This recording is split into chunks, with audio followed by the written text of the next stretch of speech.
السلام علیکم ورحمۃ اللہ وبرکاتہ۔ ناظرین، آئیے حضور صلی اللہ علیہ وسلم کا بیان کردہ ایک سبق آموز واقعہ سناؤں۔ واقعہ اس طرح ہے کہ حضرت ابو ہریرہ رضی اللہ تعالی عنہ سے روایت ہے کہ حضرت صلی اللہ علیہ وسلم نے فرمایا، بنی اسرائیل میں ایک عابد جس کا نام جریج تھا، اس نے عبادت کے لیے ایک معبد یعنی عبادت خانہ تعمیر کیا ہوا تھا۔ ایک دن وہ نماز پڑھ رہا تھا کہ اس کی والدہ نے آ کر اس کو آواز دی، اے جریج، مجھ سے بات کرو۔ مگر جریج نماز پڑھتا رہا اور دل ہی دل میں سوچا کہ اے اللہ، ایک طرف نماز اور دوسری طرف والدہ ہیں، اب کیا کروں؟ نماز پڑھتا رہوں یا والدہ کی سنوں؟ پھر وہ نماز میں ہی مصروف رہا۔ والدہ نے جب دیکھا کہ جریج نماز میں لگا ہے، میری طرف تو توجہ ہی نہیں دے رہا، تو وہ چلی گئیں۔ جب دوسرا دن ہوا تو پھر آئیں، اتفاق سے اب بھی وہی معاملہ بنا تو وہ لوٹ گئیں۔ تیسرے دن بھی آئیں تو اب بھی جریج کو نماز پڑھتے ہوئے پایا۔ والدہ نے آواز دے کر بلایا مگر جریج متوجہ نہ ہوا۔ والدہ ناراض ہو کر چلی گئیں اور غصہ میں آ کر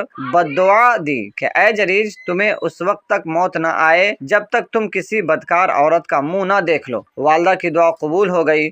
اس کی تعمیل یوں ہی کہ ایک دن جریج عبادت میں مصروف تھا کہ ان کی قوم میں سے ایک بری عورت اس کے پاس آئی اور اپنے ساتھ بدکاری کروانے کا جریج سے کہا، مگر اس نے انکار کر دیا۔ وہ چلی گئی اور ایک چرواہے سے جا کر اپنی خواہش کی تکمیل کروا لی، جس سے وہ حاملہ ہو گئی۔ تو پھر جب اس عورت نے بچہ جنا تو قوم نے پوچھا یہ کس کا ہے؟ اس نے جریج کا نام لگا دیا۔ لوگوں نے غصے میں آ کر اس عابد کو بہت مارا، نہ صرف موب لنچنگ کی بلکہ اس کا عبادت خانہ بھی گرا دیا۔ جریج نے پوچھا، بھائیو کیا بات ہے، تم مجھے کیوں مار رہے ہو؟ انہوں نے کہا کہ تم نے اس عورت کے ساتھ حرام کام کی ہے اور اس نے بچہ جنا ہے۔ جریج نے کہا، اس بچے کو میرے پاس لاؤ۔ لوگ لے آئے۔ جریج نے اللہ سے دعا کی، پھر جریج نے بچے کے پیٹ کو ہاتھ سے ٹھونک دیا اور پوچھا، اے بچے، من ابو کا، تیرا باپ کون ہے؟ اللہ نے اس بچے کو قوت گواہی بخشی۔ وہ بولا، ابی فلان الراعی، میرا باپ فلاں بکریوں کا چرواہا ہے۔ جریج کی یہ کرامت دیکھ کر لوگ بہت شرمندہ ہوئے اور جریج سے معافی مانگی۔ پھر دریافت کیا کہ اب بتاؤ، تمہارا معبد خانہ سونے کا یا چاندی کا بنا دے؟